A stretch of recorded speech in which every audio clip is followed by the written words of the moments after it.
Salut à tous, aujourd'hui on va parler d'un sujet qui a bouleversé la néphrologie ces dernières années, c'est la maladie rénale liée au gène APOL1. On va voir la génétique, le mécanisme et les études et on terminera par les traitements et la greffe aussi. C'est parti, commençons par les bases. Le gène APOL1 il est situé sur le chromosome 22. Ce gène code pour une protéine qui circule dans le sang accrochée aux protéines HDL3 dans une région initialement associée à l'insuffisance rénale non diabétique, attribuée à l'hypertension et à la FSGS, et par FSGS je veux dire HSF, et à la néphropathie associée au VIH. Il existe des variants de risque, il y en a deux principaux, le G1 qui correspond à 2 mutations faux sens et le G2 qui correspond à une délétion de 6 paires de bases. Et puis on a le variant normal qu'on appelle G0, c'est le variant sauvage, c'est lui qui ne pose pas de problème. Alors historiquement, le modèle de risque est surtout présenté comme récessif et par cela, on va dire que les gens qui ont des variants bialléliques, donc une anomalie génétique sur les deux variants alléliques, la maladie sera certainement transmise, c'est à 50%. Par contre, il existe des études qui ont montré que y a les formes monoalléliques aussi qui peuvent entraîner une augmentation mesurable du risque de développer une insuffisance rénale. Et du coup, on a les génotypes, on distingue les génotypes à haut risque, ce sont des génotypes quand on a deux variants de risque, soit G1, G1, ou bien un génotype G2, G2, ou un génotype G1, G2. Donc ça, c'est des variants à haut risque de développer la maladie rénale et de progresser vers l'insuffisance rénale terminale. Ensuite, on a les génotypes à faible risque qui sont G0, G0, G0, G1 et G0, G2. Donc comme je vous ai dit, il y a plusieurs études qui ont montré que même ces formes monoalléliques, ils présentent quand même un risque mesurable de développer et de progresser vers l'insuffisance rénale terminale. Donc à ne pas négliger. Il faut savoir aussi qu'auparavant, on parlait de APOL1 mediated kidney disease. Mais actuellement, on parle plutôt de APOL1 kidney disease parce que on pense que la maladie, elle est beaucoup plus... c'est pas une maladie, c'est un facteur de risque de développer une insuffisance rénale chronique. Alors, si on continue... il faut savoir que APOL1, comme je vous ai dit, c'est une protéine qui est sécrétée par les hépatocytes, qui circule dans le sang, accrochée aux particules HDL3. À la base, c'est un facteur trépanolytique. En gros, c'est un tueur de trépanosomoses, qui sont des parasites responsables de la maladie du sommeil. Du maladie du sommeil et d'un point de vue évolutif, c'est fascinant parce que ces variants ont été sélectionnés en Afrique de l'Ouest parce qu'ils protègent contre cette maladie du sommeil, ce parasite de Trypanosoma brucei. C'est exactement la même logique que la drépanocytose et le paludisme aussi. Maintenant, donc ça confère aux gens porteurs quelque sorte une protection contre la maladie du sommeil. Par contre, le mécanisme au niveau rénal, c'est différent. Il est beaucoup plus toxique. Donc, ces variants G1, G2, ils confèrent un gain de fonction toxique. Et donc, concrètement, la protéine mutée forme des canaux cationiques dans les podocytes et du coup, le sodium rentre de façon anormale et le potassium sort et ça crée un stress cellulaire, une dysfonction mitochondriale et au final le podocyte meurt et c'est ça qui casse la barrière de filtration glomérulaire. Et là vous avez un tableau des éléments clés de APOL1, donc les deux variants G1, G2, le modèle récessif de risque élevé, et aussi les mécanismes de gain de fonction. Maintenant, si on veut parler de la clinique, le spectre clinique de APOL1, ça donne une symptomatologie assez large. On retrouve la FSGS, c'est la hyalinose segmentaire et focale, la néphropathie associée au VIH et aussi l'insuffisance rénale attribuée à l'hypertension, mais qui est en fait une maladie rénale ApoE mal étiquetée, en quelque sorte. On a aussi la CKD non diabétique, les glomérulopathies collapsantes, notamment dans le contexte de Covid-19, et on a aussi des effets sur la survie du greffon en transplantation rénale. Donc, en fait, c'est typiquement une maladie du jeune adulte, mais attention, on peut aussi l'avoir chez l'enfant. Et dans la FSGS, elle peut être familiale sans forcément impliquer les gènes classiques du syndrome néphrotique cortico-résistant. Donc, on a le spectre clinique avec une prédisposition ethnique, donc les deux. Pour conclure à une suspicion d'un polymorphisme apollin. Maintenant, on va passer en revue les études majeures, et là, c'est important de bien comprendre le type de chaque étude et ce qu'elle apporte ou ce qu'elle pêche en général. Commençons par l'USRDS 2023, c'est une étude descriptive épidémiologique à partir des données de registre national américain. Le principal résultat, c'est que l'incidence de l'insuffisance rénale terminale est beaucoup plus élevée chez les personnes Black africains-américains. L'avantage que c'est un registre gigantesque, très représentatif de la population américaine. Et comme limite, c'est une étude qui est purement descriptive. Il n'y a pas de génotypage dans le registre et donc on ne peut pas prouver directement que c'est ApoE qui est en cause. Mais ça justifie de chercher des déterminants génétiques.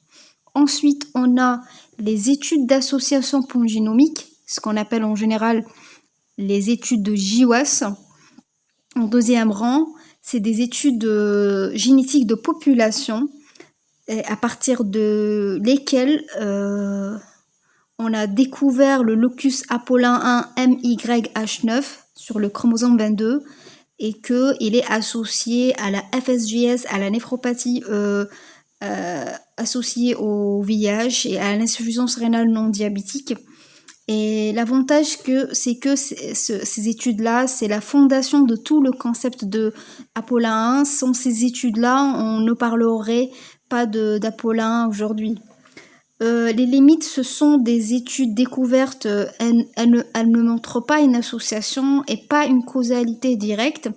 Elles ne guident pas encore le traitement. Ensuite, on a cette grande étude de cohorte d'association génétique sur 8355 participants ouest-africains. Le principal résultat, c'était énorme. Ils ont trouvé que les variants bialléliques augmentent le risque de CKD de 25%, de FSGS de 84%, mais surtout, même les variants monoalléliques, avec un seul variant, augmentent le risque de plus 18% pour la CKD et 61% pour la FSGS. Donc c'est une cohorte massive directement en population africaine et elle nuance le modèle strictement récessif qu'on avait avant. Donc pour les limites, ça reste une étude observationnelle. On ne peut pas conclure sur la causalité à 100% et on ne sait pas encore quoi faire cliniquement avec un seul variant. Et puis on a cette étude de Grebova et al. En 2019, c'est une étude de cohorte française monocentrique portant sur des patients avec syndrome néphrotique cortico-résistant, FSGS d'ascendance antillaise, guyanaise et africaine. Les résultats, c'est que 43% des patients avaient un génotype ApoE1 à haut risque. Chez les Antillais, c'était même 60% et chez les patients d'origine africaine, c'était un pourcentage de 27%. C'est une étude, c'est une des études rares françaises. Elle prouve que ApoE1 doit être recherché dans la population française et pas seulement aux États-Unis. Les limites, c'est une cohorte sélectionnée dans un centre expert qui est Necker. Les chiffres ne sont pas forcément généralisables à toute la population française. Ensuite, Greboval et al. Il a fait aussi une étude en 2018. C'est une étude de cohorte adulte utilisant un panel génétique combinant apolla 1 et les gènes de syndrome néphrotique corticorésistant. 11% des mutations identifiées par panel, dont 10% avec 2 variants apolla 1. Donc, elle montre que les diagnostics génétiques combinent apolla 1 et les panels classiques de syndrome néphrotique corticorésistant. Donc, en gros, il faut penser aux deux. La limite, c'est que c'est une cohorte adulte sélectionnée, il n'y avait pas de suivi longitudinal. On a aussi cette étude de cohorte pronostique sur des populations de patients FSGS afro-américaines de COP. Le principal résultat, c'est que la survie rénale est significativement moins bonne chez les patients avec 2 variants, ça on le sait déjà. Ensuite, en 2015, l'équipe de COP, ils ont fait un essai clinique randomisé comparant cyclosporine versus MMF dans la FSGS. Il n'y avait pas d'interaction significative entre le génotype apolla 1 et la réponse thérapeutique. C'était un vrai essai clinique randomisé, donc le plus haut niveau de preuve. Et la limite, c'est que l'étude manquait de puissance statistique pour conclure spécifiquement sur le sous-groupe apolla 1. Et en gros, il n'y avait pas assez de patients génotypés pour trancher. Ensuite, on a l'étude Neptune, c'est une étude de cohorte prospective sur des patients d'ascendance noire avec protéinurie supérieure à 0,5 g par jour. Le génotype haut risque est associé à une réduction d'environ 70% de la probabilité de rémission complète. Ça, c'était le principal résultat, indépendamment de l'histologie. L'avantage, c'est qu'elle montre qu'apolla 1 influence la rémission, ce qui a un impact direct sur la prise en charge. Par contre, c'était un petit effectif et c'est une cohorte observationnelle malheureusement.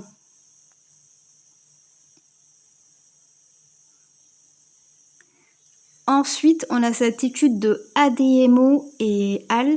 En 2018. C'est une étude de cohorte pédiatrique incluant 115 enfants afro-américains, apolla 1. Ils ont conclu que apolla 1 n'est pas associé au syndrome néphrotique corticosensible, mais il est associé à la corticorésistance. Et elle oriente que le test apolla 1 spécifique doit être cherché systématiquement chez l'enfant. Comme toujours, c'est un petit effectif pédiatrique, c'est une étude monocentrique et ça, c'est les points faibles de cette étude. Et puis, on a l'étude longitudinale, c'est des études de cohorte longitudinale de PARSA en 2013 qui ont comme résultat que le déclin rénal plus rapide et risque rénal accru avec 2 variants apolla 1, y compris dans les contextes d'hypertension et aussi du diabète. Donc, c'est un suivi longitudinal solide, grand de taille. Elle démontre qu'apolla 1 aggrave la progression même quand la tension artérielle est bien contrôlée. C'est une étude observationnelle. On ne peut pas prouver que traiter apolla 1 changerait le cours de la maladie quand même. Ensuite, on a l'étude de Q-dose portant sur une série de cas de glomérulopathie collapsante dans le contexte de Covid. 94% des patients avaient un génotype apolla 1. C'est une petite série, il n'y a pas de groupe de contrôle et il y a aussi le contexte de pandémie Covid. Ensuite, on a l'étude de Igbuna en 2023. C'est un essai clinique de phase 2 qui teste enaxaplin chez 16 patients apolla 1 FSGS.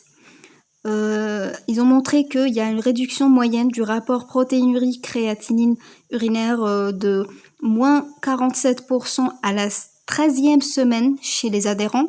C'est la première preuve de concept d'un traitement ciblant directement apolla 1. C'est historique. Seulement, il n'y avait que 16 patients et le suivi était court, c'était uniquement de 13 semaines. Il n'y avait pas de groupe placebo classique et on attend des essais de phase 3 pour consolider encore cette étude. Ensuite, on a l'étude de Friedman portée sur les patients transplantés en 2016. C'est une cohorte rétrospective en transplantation, donc avec des donneurs qui sont d'ascendance afro-américaine. Le principal résultat, c'est que le donneur Apollain à haut risque est associé à un hasard ratio de 2 pour l'échec de la greffe. Donc il y a un impact majeur sur la politique de don d'organes. C'est cette étude qui a poussé à génotyper les donneurs. C'est une étude rétrospective, donc il y a des biais possibles et on ne connaissait pas toujours le génotype du receveur en même temps. Il y a aussi l'étude de Doshi et al. En 2018. C'est une étude cohorte prospective sur 136 donneurs vivants noirs. 14% avaient 2 variants et leur DFG était plus bas avant et après le don. Et 2 sur 19 à haut risque ont développé une insuffisance rénale terminale. Donc cette étude, elle soulève une question éthique cruciale sur le don vivant chez des sujets à risque. Les limites, ce que c'est une petite cohorte de donneurs à haut risque et ce qui limite la puissance statistique. Le côté traitement, qu'est-ce qu'on retient? L'enaxaplin constitue une approche spécifique ciblant directement Apollain. C'est la première stratégie ciblée promoteuse. C'est un inhibiteur direct du canal cationique Apollain. Les corticoïdes et les immunosuppresseurs classiques, ça ne marche pas dans les FSGS Apollain. La sensibilité globale est faible, du coup, il ne faut pas s'acharner avec les traitements toxiques qui ne serviront à rien. Ensuite, l'interaction génotype-réponse aux immunosuppresseurs, ça a été testé et n'était pas clairement démontré. Et le génotype Apollain seul ne prédit pas que qui va répondre. Là, on est clair là-dessus. Ensuite, pour l'avenir, on a d'autres pistes dont on attente. Il y a les inhibiteurs de JAK, STAT, les oligonucléotides antisens, les voies de Sting, les NLRP3 et même les CRISPR. Bref, donc la néphrologie de précision, c'est maintenant à la mode. Ensuite, pour tout ce qui est greffe rénale, retenez bien que les génotypes du donneur qui comptent le plus pour la survie du greffon, ce qui a été montré dans les études, un donneur à haut risque Apollain, c'est un hasard ratio de 2 pour la perte de greffon. Et le génotype du receveur, c'est plus controversé. Mais il y a des données qui suggèrent un rôle dans le rejet médié par les lymphocytes T. Et pour le don vivant, c'est une vraie question éthique, malheureusement. Les recommandations KDIGO 2024, ils insistent sur le consentement éclairé, le conseil génétique et la balance bénéfice-risque. Je pense qu'ils ont raison. En France, par contre, ils sont prudents chez les donneurs de moins de 60 ans d'ascendance africaine. Ils font le génotypage. Donc, en conclusion, je peux vous dire que pour devant un patient jeune d'ascendance africaine ou afro-caribéenne avec une FSGS, néphropathie associée au VIH, une glomérulopathie collapsante, un syndrome néphrotique corticorésistant ou même une CKD étiquetée hypertensive qui progresse malgré un bon traitement de tension, pensez à Apollain 1. Donc faites le test génétique, ça change le pronostic, ça évite les traitements inutiles et toxiques. Et bientôt, ça guidera les thérapies ciblées. Donc, et le traitement par enaxaplin est réservé et restreint pour les patients qui ont des variants B alléliques confirmés par un génotypage et les patients qui sont progresseurs, donc FSGS ou bien une insuffisance rénale progressive. Je vous remercie pour votre attention. Bonne journée et je vous dis à très bientôt. Thank you.